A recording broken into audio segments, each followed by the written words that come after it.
Hi, and welcome aboard. I spent the last couple of weeks learning how to navigate, not sailing, navigating, with paper charts and a compass.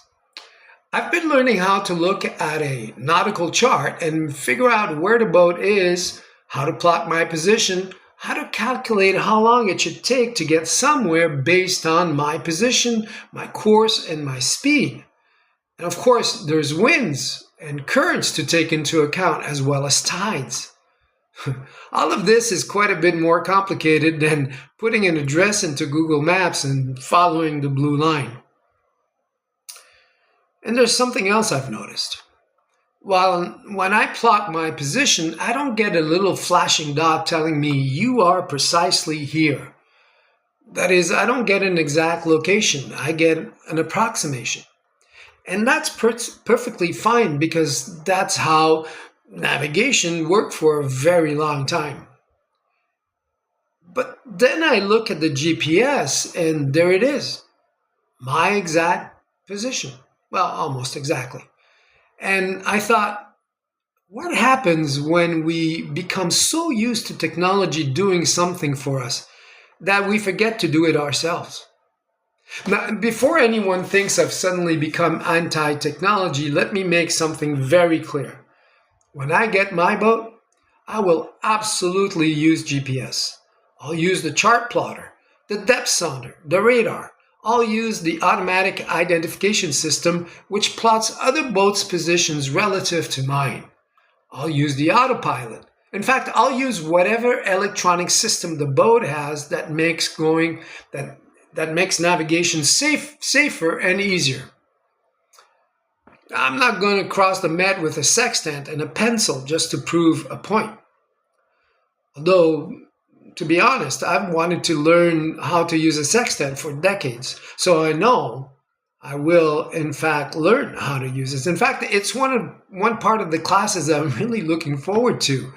And not because I think the sextant is better than GPS, it isn't. For one thing, it's slower. For another, it's harder. It's less precise.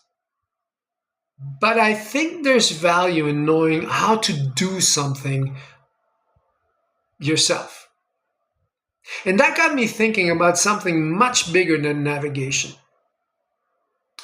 We are surrounded by technologies that make things easier.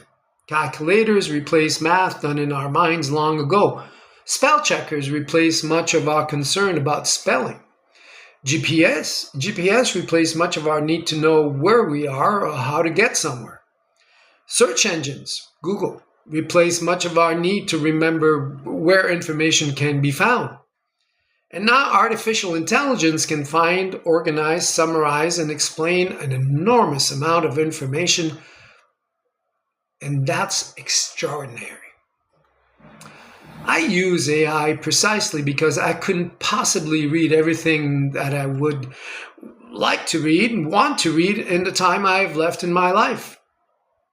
So when I want to understand a complicated subject, I can ask AI to help me navigate the information. It can find the major issues, explain competing arguments, summarize mountains of material, and help me see connections I might otherwise miss.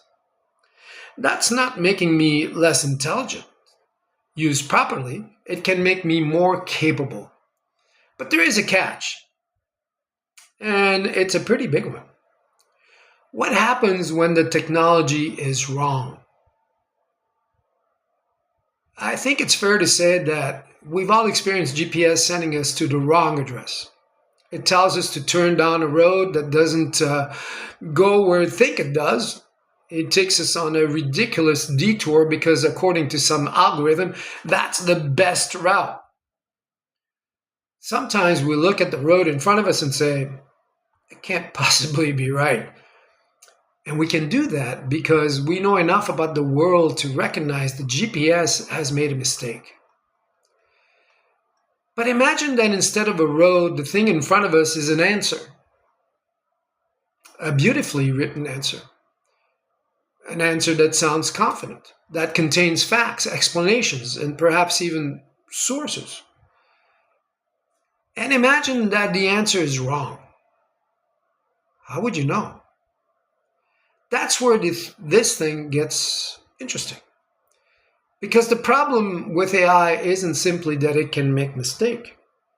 Humans make mistakes all the time, God knows I do. The problem is that AI can make a mistake that we don't know is a mistake. And if we don't know enough to question the answer, we've outsourced something much more important than the answer. We've outsourced our judgment. I don't think the answer is that we should reject technology. I certainly don't plan to do so. Quite the opposite, in fact. Technology is wonderful. I'm going to use it as much as possible. But I don't want to become helpless without it. So I'm thinking about redundancy in a slightly different way. On my boat, I'll have electronic navigation. I'll also have paper charts. I'll know how to use the electronics.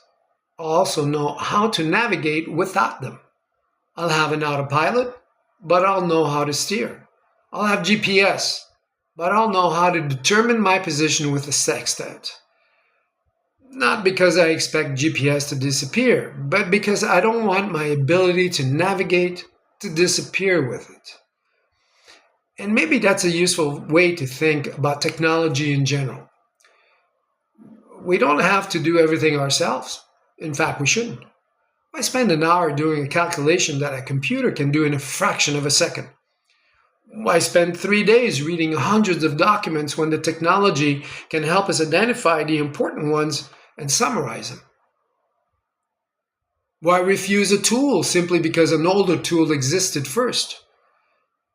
The question isn't whether technology or how we use technology. The question is, what should we delegate to technology and what should we retain the ability to do ourselves? And perhaps there's an even more important question. What do we need to know well enough that we can recognize when the technology is wrong? Because that's what critical thinking really gives us. The ability to say, wait, that doesn't make sense. Show me how you got there. What are you assuming? What if you're wrong? And sometimes, I don't think you're right. I've had conversations like that with AI, including while developing this series. And I'm glad I have, because some of the ideas we've discussed have become better precisely because I've disagreed with the AI. And that may be the most important thing I've learned from using it. The value of AI isn't necessarily that it gives me answers. Sometimes the value is that it gives me something worth debating about. It gives me another mind to bounce an idea against. A mind that has much more information that I could possibly ever assimilate. In fact, it helps me see information I wouldn't otherwise have time to explore. It helps me think. But I still have to do the thinking. And perhaps that's the line we shouldn't cross. We can delegate calculations, we can delegate searches, we can even delegate navigation. We can delegate enormous amounts of information processing. But perhaps we should be very careful about delegating judgment. Because once we've forgotten how to think critically, we may no longer be able to recognize that the machine is wrong. And then the technology doesn't merely tell us where to go. It tells us what to believe. And we follow. Which brings me back to that nautical chart. A chart doesn't tell me where I want to be, it tells me what's there. There may be a rock between me and my destination. There may be shallow water. There may be a current pushing me off course. The GPS may tell me where I am. The chart may tell me what lies ahead. But ultimately, someone still has to look at all that information and decide what to do. That's the skipper's job. And maybe that's our job too. Not to reject the machines, not to distrust every answer, not to insist that we do everything the old fashioned way, but to remain capable of taking the helm. Because technology may help us navigate the world, but it should never replace our ability to decide where we're going. So here's the question I leave you with this week. What part of your own judgment are you willing to give up in exchange for convenience?